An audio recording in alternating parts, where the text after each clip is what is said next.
नमस्कार। प्रैपो mock test के इस ऑनलाइन प्लेटफॉर्म पर आप सभी का स्वागत है। आज का जो हमारा सेशन है वो सेकंड ग्रेड इंग्लिश सिलेबस अनुसार जो 15 इंडियन राइटर्स पोइट्स आपके सिलेबस में दिए हुए हैं उनमें से एक पोइट तरुदत्त को हम पढ़ने वाले हैं।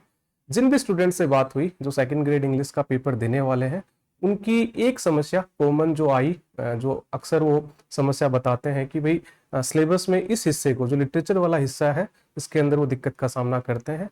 कारण भी उसका सीधा सा ही है कि लिटरेचर के साथ जो है वो उतना टच नहीं है जितना ग्रामर के साथ है, क्योंकि ग्रामर जो है वो कमोबेश सभी एग्जाम्स के अंदर पूछी जाती है। इंग्लिश के स्टूडेंट्स भी हैं तो वहाँ टच है और वहाँ पे जो थोड़ी बहुत हेल्प हमें मिल जाती है तो ग्रामर हम कर लेते हैं, लेकिन लिटरेचर के साथ उतना टच हमारा नहीं है। कारण है कि बीए और जो एमए के एग्जाम्स के अंदर जब हमारा पहली बार लिटरेचर के साथ सामना हुआ तो फिर उन पेपर्स को हमने कैसे पास किया है वो हम सब जानते हैं, उस पर चर्चा करने की आवश्यकता नहीं है। आज की क्लास के बाद तरुदत्त को हम पढ़ेंगे। किस तरह से आपको पोइट्स और राइटर्स को तैयार किया करना चाहिए ये आपको आज की क्लास के बाद पता लगेगा। मेरा विश्वास है कुछ ना कुछ आपको जो यहाँ से जो हेल्प है वो निश्चित तौर पे मिलेगी। देखना शुरू करते हैं। तरुदत्त, तरुदत्त नाम है, किसी भी तरीके से प्रोनाउंस करो आप। तरुदत्त को अपन पढ़ने वाले हैं। सबसे पहले शुरू करने से पहले मैं आपको बताऊं कि जो आपका सिलेबस है जिसमें 15 राइटर्स पोइट्स दिए हुए हैं, उनमें से अगर आप देखेंगे तो जो 15 है टोटल, उसमें से अगर डिवाइड करें अपन तो 7 है वो मेनली पोइट्स हैं, ठीक है। 8 है वो प्रोज राइटर्स हैं जिन्होंने मेनली प्रोज लिखे हैं। इस तरह से डिवाइड करते हैं, फिर उसी तरीके से अपन पढ़ेंगे इनको। देखना 7 पोइट्स के अंदर सबसे पहले इस तरह से पढ़ना चाहिए, क्योंकि पर्सनल लाइफ से भी कुछ क्वेश्चन पूछे जाते हैं। फिर एक पोइट और एक राइटर तो आपके एग्जाम्स में पूछा नहीं जाएगा, 15 ये हो जाते हैं। फिर लिटरेरी मूवमेंट पीरियड्स, वहां पे भी आपको पढ़ना पड़ता है, उनके वर्क्स को भी याद करना पड़ता है। फिर एक खिचड़ी सी बन जाती है। इसी कारण जो पढ़ने का तरीका ये होना चाहिए कि एक सीक्वेंस में, क्रम में पढ़ना चाहिए, रिलेट करते हुए कि कौन से पोइट को, दो तीन तीन पोइट को एक साथ आपको पढ़ना चाहिए, ताकि एग्जाम के अंदर फिर क्वेश्चन आए तो आप ऑप्शन काट के उन क्वेश्चन को कर पाओ। पढ़ने का तरीका देखो, आप जो 15 राइटर्स पोइट्स हैं उनको इस तरह से तैयार करो, थोड़ी हेल्प जो है वो आपकी होगी। पहला जो पॉइंट है आपके तरुदत्त, दूसरे हैं रविंद्रनाथ टैगोर,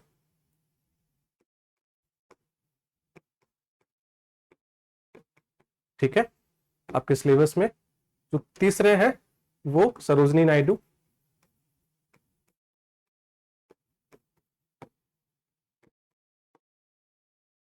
फोर्थ है कमला दास, पांचवें हैं जयंत महापात्रा,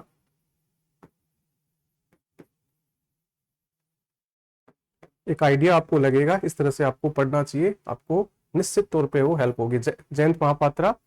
और छठे हैं अरुण कोलात्कर,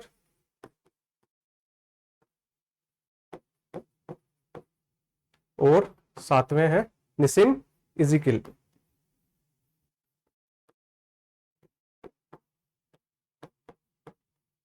इस तरह से जो 7 पोइट्स जिन्होंने मेनली पोएम लिखी, उनको 7 पोइट्स आपके सिलेबस में है, इस तरह से आपको पढ़ना चाहिए। और जो बाकी 8 है उन्होंने मेनली प्रोज लिखे हैं, उनको प्रोज राइटर्स हम कह सकते हैं, उनको एक साथ पढ़ा जाना चाहिए, ठीक है। जो आज हम पढ़ने वाले हैं वो तरुदत्त को पढ़ने वाले हैं। इनके अंदर फिर आगे आप है वो डिवाइड कर सकते हैं कि इसमें भी अगर आप देखेंगे तो जो इस शुरू के जो 3 पहले हैं, इनका जो काम रहा है वो प्री इंडिपेंडेंस, और इनका जो काम है वो पोस्ट इंडिपेंडेंस। यानी कि इन्होंने जो लिखा है, इनका जो जीवन काल है वो आपको आजादी से पहले का, इनका जो लिटरेरी वर्क आपको मिलेगा वो आजादी से पहले का मिलेगा। और बाकी जो 4 है ये पोस्ट इंडिपेंडेंस, यानी आजादी के बाद इनका जीवन काल रहा, और इन्होंने जो काम भी अपना लिटरेरी वर्क दिया वो पोस्ट इंडिपेंडेंस, आजादी के बाद इनका रहा। इस तरह से चीजों को आप पढ़ोगे तो चीजें थोड़ी फिर आसान होती चली जाएंगी। देखिए शुरू करते हैं, तरुदत्त को पढ़ते हैं। देखिए तरुदत्त, सबसे पहले इनका जीवन काल क्या रहा, बड़ा छोटा जीवन काल रहा इनका, लेकिन छोटे से जीवन काल के अंदर भी इन्होंने जो है बेहतरीन काम किया। पैदा हुई 1856 के अंदर, और जो डेथ है वो 1877 के अंदर हो गई। पूरा जो जीवन काल है वो मात्र इनका 21 साल का रहा, ठीक है। वाज बोर्न ऑन 56 इन कोलकाता, बंगाली है, इंडियन इनटू ए प्रोमिनेंट बंगाली फैमिली। कलकत्ता के अंदर इनका जन्म हुआ, बंगाल से ही आती है। Her father Govind Chandra Dutt was a linguist and a poet, while her mother while her mother Chattarmoni Dutt was also educated, which was unusual for women that at the time. उस टाइम ये सामान्य नहीं था, यानी कि इनके फादर भी पोइट है और इनकी मदर भी पोइट है, और इनको जो जो लिटरेरी सेंस है वो विरासत के अंदर मिला है। ये इनकी थोड़ी पर्सनल इंफॉर्मेशन थी। आगे देखिए, उसके बाद Toru was the youngest of 3 children, 3 बहन भाई हैं भैया। Her siblings Aru and Abju were also talented in literature and the arts. 3 बहन भाई थे, इनके जो भाई हैं उनका नाम अब्जू है, फिर इनकी एक बहन है अरू, और फिर इनका नाम है तोरू। ये सबसे छोटी है। एक बड़ी अजीब विडंबना है इन तीनों के साथ कि इन तीनों की जो डेथ है वो अर्ली डेथ होती है, कम उम्र में इनकी डेथ हो जाती है, और तीनों की डेथ का जो कारण है वो ट्यूबरक्लोसिस से, टीबी के कारण इनकी डेथ होती है। उस टाइम जो टीबी थी वो लाइलाज थी, कोई इलाज था नहीं, इसी कारण इनकी जो है वो डेथ बड़ी जल्दी हो गई। टीबी कंटेजियस बीमारी भी है, ये कारण रहा होगा कि तीनों बहन भाई के अंदर फैल गई, या कोई और कारण रहा होगा। उस समय जो है वो टीबी का इलाज नहीं था, जल्दी इनकी डेथ हो गई। Toru Dutt died of tuberculosis at the age of 21, 1877 के अंदर मात्र 21 साल की उम्र में जो है इनकी डेथ हो गई। She is among the founding figures of Indo Anglian literature. क्या होता है भाई, इसको आसान तरीके से ऐसे देखिए, Indian English literature, founding member है इंडियन इंग्लिश लिटरेचर की, यानी कि वो भारतीय जिन्होंने मौलिक रूप से अंग्रेजी भाषा के अंदर, इंग्लिश भाषा के अंदर लिखा है, और उनकी नेटिव लैंग्वेज कोई ना कोई भारतीय लैंग्वेज, एक भारतीय लैंग्वेज रही है। उनका जो लिटरेरी वर्क है वो एंडो इंग्लिश लिटरेचर के अंतर्गत गिना जाता है। ठीक है, Indo English literature refers to the body work by writers in India who write in the English language and whose native or co-native language could be one of the numerous language of India, जिनकी कोई ना कोई एक native language जो है भारतीय भाषा रही है, और मौलिक रूप से जिन्होंने इंग्लिश के अंदर लिखा है, उनको उनका जो लिटरेरी वर्क है वो इंडो एंग्लियन लिटरेचर के अंतर्गत गिना जाता है। ठीक है, आगे देखिए, Toru's family converted to Christianity when she was a child, which influenced her exposure to Western literature and education. ये जो है बंगाल से है, और कम उम्र में ही इनके फादर ने ईसाई धर्म अपना लिया था। उसके बाद ये फ्रांस चले गए थे, यूरोप के अंदर सेटल हो गए थे। इसी कारण जो इनका लिटरेरी वर्क है उसके अंदर बंगाली, हिंदी, संस्कृत और फ्रेंच, इन भाषाओं का जो मिक्सअप है इनके लिटरेरी वर्क के अंदर मिलता है। ठीक है, her early education included learning English, French and Sanskrit. इनको 3-4 भाषाओं का ज्ञान था, क्योंकि एक्सपोजर मिला है। माता पिता भी इनके पढ़े हुए हैं, अपन ने देखा कि दोनों के दोनों राइटर्स हैं, ट्रांसलेटर्स हैं, और फिर ये यूरोप चले जाते हैं, वहां पे इनको भाषाओं का ज्ञान मिला, यानी कम उम्र के अंदर इनको एक्सपोजर मिला। इसी कारण 21 साल की उम्र के अंदर इतनी मैच्योरिटी इनके लिटरेरी वर्क के अंदर दिखती है। ठीक है, her poems exhibit themes of loneliness, longing and nostalgia. इनकी जो पोएम है, उनकी थीम, जो भावना है, वो उनकी पोएम से कॉमन जो थीम है ये निकलती है कि एकांकीपन दिखता है इनकी पोएम के अंदर, लॉन्गिंग यानी किसी बात को लेकर इनकी जो चाह है, लालसा है, वो दिखती है, नॉस्टैल्जिया पुरानी बातों को ये याद करती हुई नजर आती है अपनी पोएम्स के अंदर। इस तरह की इनकी पोएम्स की वो कॉमन थीम है। ठीक है, she was quite influenced by the romantic poets, specially John Keats. इनकी जो तुलना है, इनके लिटरेरी वर्क की जो तुलना है वो जॉन कीट्स के साथ की जाती है। जिस थीम के अंदर उन्होंने लिखा है उसी थीम के अंदर कमोबेश तोरू दत्त लिखती हुई दिखती है। और एक ये भी कारण है कि जॉन कीट्स के साथ इनकी इसलिए तुलना की जाती है कि वे जॉन कीट्स की भी एज है वो अर्ली डेथ हो गई थी, 25 साल की उम्र में ही उनकी डेथ हो गई थी, और तोरू दत्त की जो डेथ है वो भी 21 साल की उम्र में हो गई थी। ठीक है, आगे देखिए। यस, अभी तक जो हमने पढ़ा वो पोइट की पर्सनल इंफॉर्मेशन थी, वहां से क्वेश्चन पूछे जाने की संभावना कम रहती है, लेकिन ऐसा बिल्कुल नहीं है कि वहां से क्वेश्चन नहीं पूछा जाएगा। तोरू दत्त के बारे में 3-4 कथनों के अंदर, डिटेल के अंदर आपसे क्वेश्चन पूछा जा सकता है। फिर एक कथन उसके अंदर ऐसा पूछ लिया कि भाई किस एज के अंदर इनकी डेथ हो गई थी, बेसिकली है कहाँ से, बहन भाई का क्या नाम था, तो दिक्कत आ सकती है। इस कारण जो एग्जाम का अनप्रेडिक्टेबल नेचर है कि एग्जामिनर है उसको क्या जच जाए, वो केवल क्वेश्चन है वो पोइट राइटर से पर्सनल इंफॉर्मेशन से क्वेश्चन बना दे, तो दिक्कत आ सकती है। इस कारण जो बेसिक जानकारी है पोइट राइटर जो भी आप पढ़ेंगे उसके बारे में होनी चाहिए आपको। ठीक है, उसके बाद जो तोरू दत्त का लिटरेरी वर्क है वो हम पढ़ते हैं।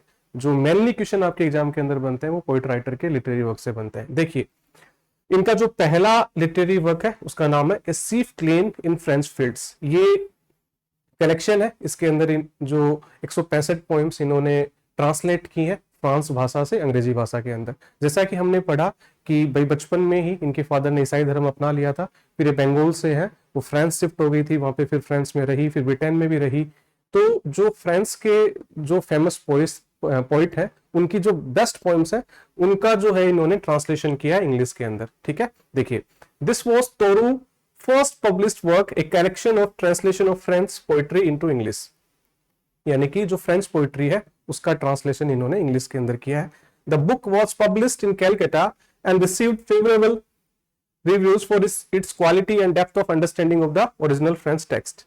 अच्छे रिव्यूज मिले। और इनके बारे में, इस कलेक्शन के बारे में एक अच्छी बात जो आपको ध्यान रखनी है, खास बात है, इंपॉर्टेंट बात है, वो ये है, केवल यही इनका जो लिटरेरी वर्क है वो इनके रहते हुए, यानी कि ये जब जीवित थी तभी पब्लिश हुआ। उसके बाद जो भी अब आगे हम पढ़ने वाले हैं, वो जो सारा जो लिटरेरी वर्क है वो इनके पोस्टमस यानी मरणोपरांत जो है इनके फादर ने उसको पब्लिश किया। एक केवल यही जो था लिटरेरी वर्क वो इनके रहते हुए पब्लिश हुआ था। आगे देखिए, a sheaf gleaned in French fields is the translation of 165 poems of 75 French poets, यानी कि इस कलेक्शन के अंदर, इस कलेक्शन का नाम क्या है, ए sheaf gleaned in French fields. इसके अंदर कुल 165 पोएम्स है 75 पोएट्स की। मूल रूप से ओरिजिनली पोएम्स इस कलेक्शन के अंदर इनकी नहीं है, इन्होंने केवल ट्रांसलेशन किया है। देखिए, Aru Toru sister contribution consist of 8 translations and remaining 157 poems have been translated by Toru Dutt, यानी कि कुल 165 पोएम्स के अंदर जो इनकी बहन थी अरु, उन्होंने 8 पोएम का ट्रांसलेशन किया, बाकी का है वो तरु ने ही ट्रांसलेट किया। ठीक है, आगे देखिए, सेकंड इनका जो कविताओं का संग्रह है वो है ancient ballads and legends of Hindustan. 1882 के अंदर ये पब्लिश हुआ, यानी कि पोस्टमसली इनके मरने के बाद इनके फादर ने पब्लिश किया इस कलेक्शन को। ठीक है, ये इंपॉर्टेंट है, यहां से क्वेश्चन पिछले एग्जाम के अंदर पूछा भी गया। देखिए, a collection of translation and adaption from Sanskrit literature was published posthumously in 1882। ये जो है इसके अंदर इन्होंने किया क्या है, संस्कृत लिटरेचर के अंदर जो इंडियन माइथोलॉजी के जो कैरेक्टर्स हैं, जैसे सीता, लक्ष्मण, प्रहलाद, ऐसे कैरेक्टर्स का वहां से संस्कृत लिटरेचर से लेके इंग्लिश के अंदर उनको ट्रांसलेट किया, उनकी कहानी बताई है, नैरेटिव स्टाइल के अंदर इन्होंने पोएम्स लिखी है। मैं आपको ओरिजिनल जो कलेक्शन है ancient ballads and legends of Hindustan वो दिखाऊंगा अभी, एक बार देखिए।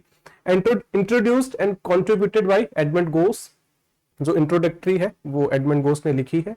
इट कंटेन्स 16 पोएम्स, 16 पोएम्स है इसके अंदर। Out of 16 poems were 9 legends, 16 poems के अंदर जो इंडियन माइथोलॉजी के जो 9 लेजेंड्स है उनके बारे में नैरेटिव स्टाइल के अंदर पोएम है। देखिए, together with some famous poems like the lotus and our casuarina tree. इसी के अंदर, ये इसी कविता संग्रह के अंदर इन्होंने जो इनकी 2 फेमस पोएम्स हैं जो आपके बीए के सिलेबस के अंदर चलती भी हैं और दोनों इंपॉर्टेंट है, इन दोनों पोएम्स को तो आपको डिटेल से पढ़ना चाहिए, क्योंकि जो आपका पिछला पेपर था उसके अंदर कैजुरिना ट्री से कैजुरिना ट्री जो पोएम है वहां से टेक्स्ट दे के पूछ लिया गया कि ये कौन सी पोएम है। तो इनको तो भाई दोनों पोएम्स को आपको डिटेल के अंदर देखनी चाहिए। हम ऐप के अंदर इन दोनों पोएम्स को डिटेल के अंदर पढ़ेंगे भी। एक बार देखिए, जो द लोटस एंड और कैजुरिना ट्री है वो भी ancient ballads and legends of Hindustan जो कविताओं का संग्रह है उसी के अंदर थी। द 9 लेजेंड्स आर सावित्री, जो 9 लेजेंड्स इन्होंने इंडियन माइथोलॉजी से लिए हैं उनके अंदर कौन कौन है, ये भी बहुत इंपॉर्टेंट क्वेश्चन है। आपसे 9 लेजेंड्स का नाम पूछा जा सकता है, पिछले एग्जाम के अंदर 4 लेजेंड्स का नाम देके पूछा भी गया, ये किन की पोएम्स है।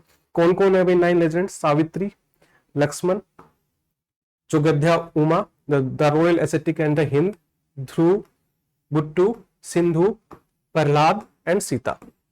ये इनकी कुछ फेमस पोएम्स भी हैं नैरेटिव स्टाइल के अंदर। इंडियन माइथोलॉजी के जो कैरेक्टर्स हैं सीता, लक्ष्मण, प्रहलाद, इनके ऊपर इन्होंने पोएम लिखी है। आपको अब मैं जो ancient ballads and legends of Hindustan का जो संग्रह है वो दिखाता हूं ओरिजिनल। देखिए,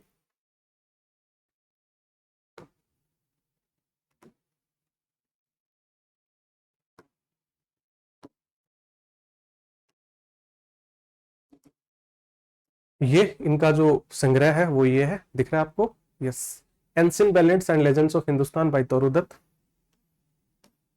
ये इसके अंदर कुल जो है 16 पोएम्स है नैरेटिव स्टाइल के अंदर। जो 9 लेजेंड्स की हम बात कर रहे थे वो ये है, Savitri, Lakshman, Jogadhya Uma, royal ascetic, the hind, Dhruva, Buttoo, Sindhu, Prahlad, Sita. उसके बाद कुछ और पोएम्स है, near Hastings, friends, the tree of life, sonnet है, ये द लोटस और कैजुरिना ट्री इसी संग्रह के हिस्सा है। ठीक है, उसके बाद जो एडमंड गोस ने जो इसका इंट्रोडक्टरी लिखा है वो ये इंट्रोडक्टरी इन्होंने लिखा है इस तरह से। ये रहा, दिख रहा है आपको यहाँ पे इनका एडमंड गोस का नाम लिखा हुआ है। जैसे कि आपको जो इनकी पोएम है सावित्री वो दिखाता हूँ पहले। सावित्री वही है जो इंडियन माइथोलॉजी के अंदर हम पढ़ते हैं, जो मरने के बाद अपने पति को जो है वो ले आई थी, ठीक है, वही है। इस तरह से नैरेटिव स्टाइल के अंदर इन्होंने पोएम लिखी है,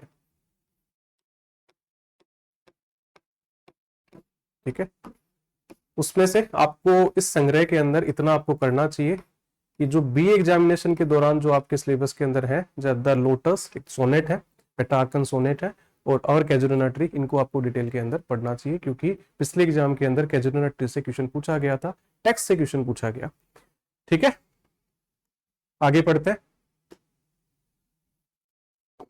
देखिए ये मेजर पॉइंट्स है, द लोटस पेट्रार्कन सोनेट है, जिसके अंदर जो समरी है, थीम इस तरह की निकलती है कि राइवलरी दिखाई जाती है रोज और लिली के बीच के अंदर। द लोटस जो सोनेट है 14 लाइंस का, इसको आपको डिटेल के अंदर देखना चाहिए, क्योंकि आपको हिंट है, एग्जामिनर ने दे दिया है कैजुरिना ट्री से कि भाई टेक्स्ट भी आपको एटलीस्ट इन 2 पोएम्स का, ये काफी फेमस है भाई, क्योंकि बी एग्जामिनेशन के दौरान आपके चलती हैं और इनको तो आपको ठीक से पढ़ना चाहिए।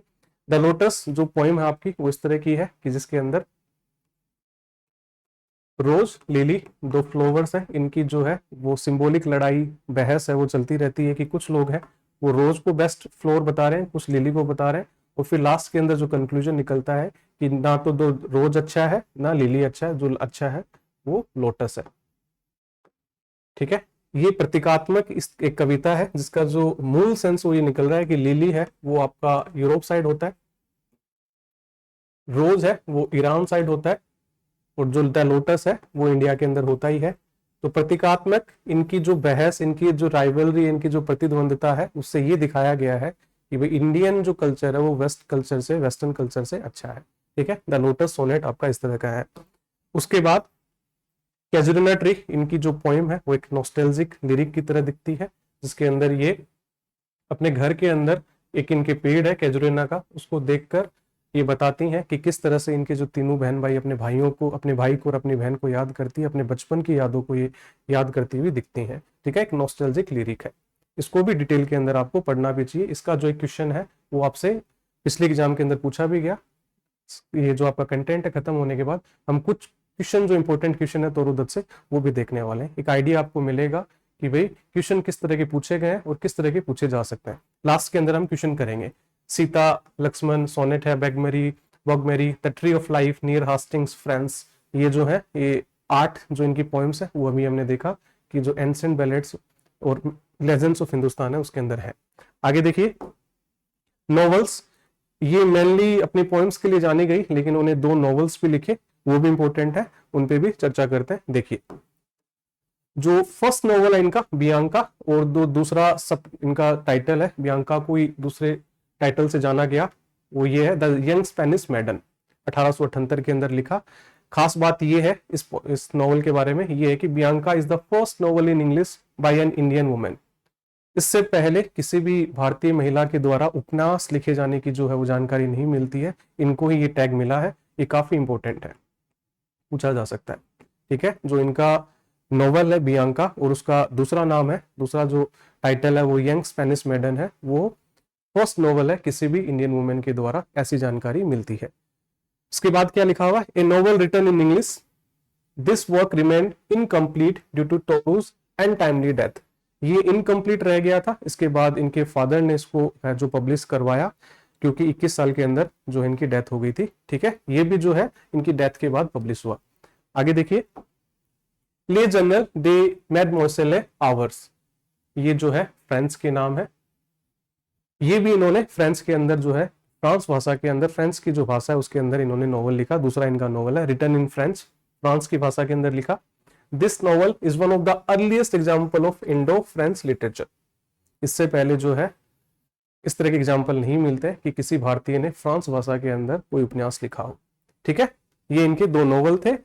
यस, इनके जो लिटरेरी वर्क के अंदर हमने क्या पढ़ा कि 2 तो कलेक्शन है, क्या नाम है उनके, ए सीफ क्लीन इन फ्रेंचफील्ड, एक ancient ballads and legends of Hindustan, 2 तो कलेक्शन है इनके जिनके अंदर काफी कविताएं हैं, कविताओं का संग्रह है वो। उसके बाद उस एंशिएंट बैलेट से ही 9 लेजेंड्स और 16 पोएम्स उसके अंदर है। उसके अंदर इंडियन मैथोलॉजी की 9 लेजेंड्स के ऊपर इन्होंने नैरेटिव स्टाइल के अंदर पोएम लिखी है, वो इंपॉर्टेंट है। उसके बाद इन्होंने 2 नॉवल लिखे, एक तो बियांका, दूसरा नाम क्या है द यंग स्पेनिश मेडन, और जो दूसरा नॉवल है वो इनका ये है जिनको इन्होंने फ्रांस भाषा के अंदर लिखा है। ठीक है, इतना ही 21 साल की उम्र के अंदर इनकी डेथ हो गई, तो इतना ही ये लिटरेरी वर्क जो है वो कर पाई। उसके बाद देखिए जो इंपॉर्टेंट क्वेश्चन जो तोरोदत्त से जो क्वेश्चन बनते हैं और जो क्वेश्चन आपसे पूछे गए एग्जाम के अंदर वो देखिए। ठीक है, पहला क्वेश्चन क्या है, द तोरोदत्त पोएम द लोटस, देखा ancient ballads and legends of Hindustan के अंदर ये पोएम है इनकी, the lotus is in the form of, क्या है ये पेट्रार्कन सोनेट है, हमने देखा। ठीक है, द लोटस, मैं फिर दोहरा रहा हूं, द लोटस और जो कैजुरिना ट्री है उनको आपको डिटेल के अंदर पढ़ना चाहिए। दूसरा है Savitri, Lakshman, Dhruv, Prahlad are poems written by Sarojini Naidu, short story written by R K Narayan, poems written by Toru Dutt. जो 9 लेजेंड्स है उनके अंदर ये 4 लेजेंड्स हैं आपके।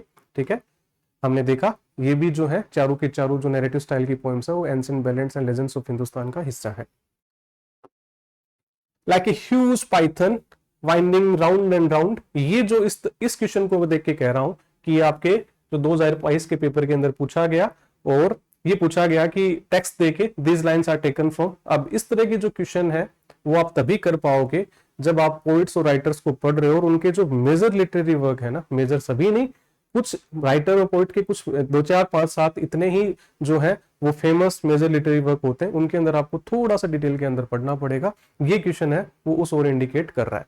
ठीक है, आपसे पूछा गया like a huge Python winding round and round the rug trunk indented deep with scarps up its very summit near the stars, a creeper climbs in, these lines are taken from ये Bianca और the young Spanish maiden, ये तो इनका novel है, poem नहीं है। Ancient ballads and legends of Hindustan, the diary of mademoiselle de Arvers, और casuarina tree, ये जो है टेक्स्ट जो का तो अवर कैजुरिना ट्री से लिया गया।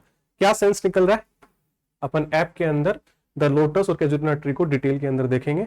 थोड़ा सा देखिए, like a huge Python winding round and round, हमने देखा कि एक नॉस्टैल्जिक पोएम है जिसके अंदर ये इनके घर के अंदर एक कैजुरिना ट्री है, उसको देखकर ये डिफाइन कर रही है और फिर नॉस्टैल्जिया के अंदर जा रही है, अपने भाई बहन को याद कर रही है किस तरह से तीनों जो है बचपन के अंदर इस पेड़ के नीचे खेला करते थे। इन लाइंस का क्या मतलब निकल रहा है, देखिए like a huge Python winding round and round, ये कह रही है कैजुरिना ट्री को देखकर कि जैसे अजगर, पाइथन एक अजगर की प्रजाति है, अजगर जैसे लिपटा हुआ होता है, उसी तरीके से जो कैजुरिना ट्री की जो डालियां हैं वो उसके चारों तरफ लिपटी हुई है।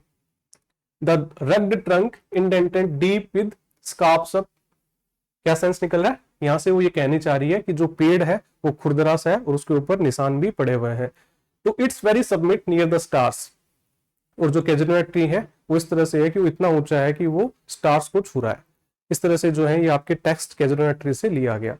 ठीक है, किसका हिस्सा, चौथा जो ऑप्शन है वो ठीक हो जाएगा, और कैजुरिना ट्री का टेक्स्ट है ये। Which of the following is not true about Toru Dutt, इस तरह से क्वेश्चन आपको डिटेल के अंदर पूछा जा सकता है। ठीक है, देखिए Toru Dutt was born on 4 March 1856, died on 30 August 1877, ये ठीक है, यही देखा था हमने। दूसरा ऑप्शन है she is known for her volumes of poetry in English, a sheaf gleaned in French fields, 1877 के अंदर आया। And ancient ballads and legends of Hindustan, ये भी ठीक बात है। Her poems explore themes of loneliness, longing and nostalgia, यही हमने देखा था, ये भी ठीक है। Dutt died at the age of 31, नहीं ये गलत बात है, इनकी जो डेथ है वो 21 साल की उम्र में हुई थी। इस तरह से भी डीप क्वेश्चन आपसे पूछा जा सकता है। ठीक है, 4 कथन देके जितनी भी पोएम की जानकारी आपको पोइट और राइटर के बारे में होनी थी वो डिटेल के अंदर इस तरह से क्वेश्चन पूछा जा सकता है। अच्छे क्वेश्चन इस तरह से बनते हैं, इसीलिए आपको ठीक से पढ़ना है। जो 5वां क्वेश्चन है वो देखिए, Bianca is an unfinished English by Toru Dutt, novel, story, play, poem, क्या है, क्या देखा था हमने, नोवेल। दूसरा नाम याद आ रहा है, बियांका का दूसरा जो टाइटल है वो क्या है, वो भी पूछा जा सकता है, क्या है, क्या था उसका नाम, द यंग स्पेनिश मैडन। ठीक है, ठीक है, इस तरह से जो है हमने तोरोदत्त को पढ़ा। तोरोदत्त के बारे में आप इतना पढ़ लेना, विश्वास कीजिए एक भी क्वेश्चन जो है तोरोदत्त का, अगर तोरोदत्त से क्वेश्चन पूछा गया तो इससे बाहर नहीं जाएगा। ठीक है। आपको इसी तरीके से जो बाकी इंडियन पोइट राइटर्स हैं उनको पढ़ना चाहिए, कि जो आज हमने पढ़ा कि उसी वे के अंदर, कि सबसे पहले आप पढ़ रहे हैं जिस भी राइटर पोइट को आप पढ़ रहे हैं उसकी पर्सनल इंफॉर्मेशन देखिए थोड़ी, ठीक है। उसके बाद जो है अचीवमेंट, कि कोई मेजर अचीवमेंट तो नहीं है उनका, कोई साहित्य अकादमी पुरस्कार जैसा या कोई उनके लिटरेरी वर्क पे कोई मूवी वूवी तो नहीं बनी है, वहां से तो क्वेश्चन पूछा ही पूछा जाता है, उसको आपको देखना है। उसके बाद जो लिटरेरी वर्क है वो पढ़िए, और लिटरेरी वर्क के अंदर भी जो फेमस उनका जो लिटरेरी वर्क है उसके अंदर थोड़ा डिटेल के अंदर भी आपको पढ़ना पड़ेगा, ठीक है। यही तरीका होना चाहिए। और जो सबसे पहले जैसा बताया था कि जो 15 राइटर्स पोइट्स के अंदर 7 पोइट्स हैं उनको एक साथ देख लीजिए, और जो बाकी 8 प्रोज राइटर्स हैं उनको एक साथ देख लीजिए, और फिर है आपको दिक्कत जो है नहीं आएगी। अब एक थोड़ी सी जो जानकारी आपके साथ शेयर करनी है वो भी आपके साथ शेयर करता हूँ। देखिए, जो एक जानकारी आपके साथ साझा करनी थी वो ये है कि जो आपका सेकंड ग्रेड लिटरेचर वाला जो हिस्सा है उसके अंदर 15 Indian writers, poets, literary periods, movements और जो literary devices, figure of speech के साथ जो है आपका सिलेबस, उसकी क्लासेस हम शुरू कर रहे हैं, जिसके अंदर डिटेल वीडियो लेक्चर्स होंगे, ठीक है, नोट्स होंगे, वेल रिसर्च नोट्स आपको जिनका आप प्रिंट करा पाएंगे, टेस्ट होंगे। टेस्ट की जो खास बात है देखना वो इस तरह से होगी कि जैसे आज हमने तोरू दत्त को पढ़ा, फिर तोरू दत्त पर अकेले पर आपका एक पूरा जो टेस्ट है वो अपलोड होगा जिसको आप दे पाएंगे, और तोरू दत्त के अंदर फिर जितने क्वेश्चन बनते हैं, जितने पिछले एग्जाम्स के अंदर तोरू दत्त से क्वेश्चन पूछे गए, इवन यूपी टीजीटी पीजीटी के अंदर तोरू दत्त से जो क्वेश्चन आया, नेट सेट के अंदर तोरू दत्त से जो संबंधित कोई क्वेश्चन आया, उनको सभी को शामिल करते हुए इस तरह से जो आपका अलग अलग टॉपिक पर अलग अलग टेस्ट होगा, ठीक है। इसके अंदर आपको बेस्ट कंटेंट मिलेगा, क्योंकि हाल ही के अंदर इस एग्जाम को मैंने क्लियर किया है, तो मुझे पता है कि किस तरह की दिक्कत यहाँ आती है, कौन सा कंटेंट है वो एग्जाम ओरिएंटेड होता है। एक एग्जांपल मैं आपको बताता हूँ, जब मैं मेरी तैयारी के दौरान इस एग्जाम की था, तब आप देखना कि आपके जो 15 इंडियन राइटर्स पोइट्स हैं उसके मैंने जो है कुल 8-10 पेज के जो है वो नोट्स बनाए थे। ये मेरी कॉपी है और इसके अंदर ये मेरे नोट्स हैं 15 इंडियन राइटर्स पोइट्स के ऊपर।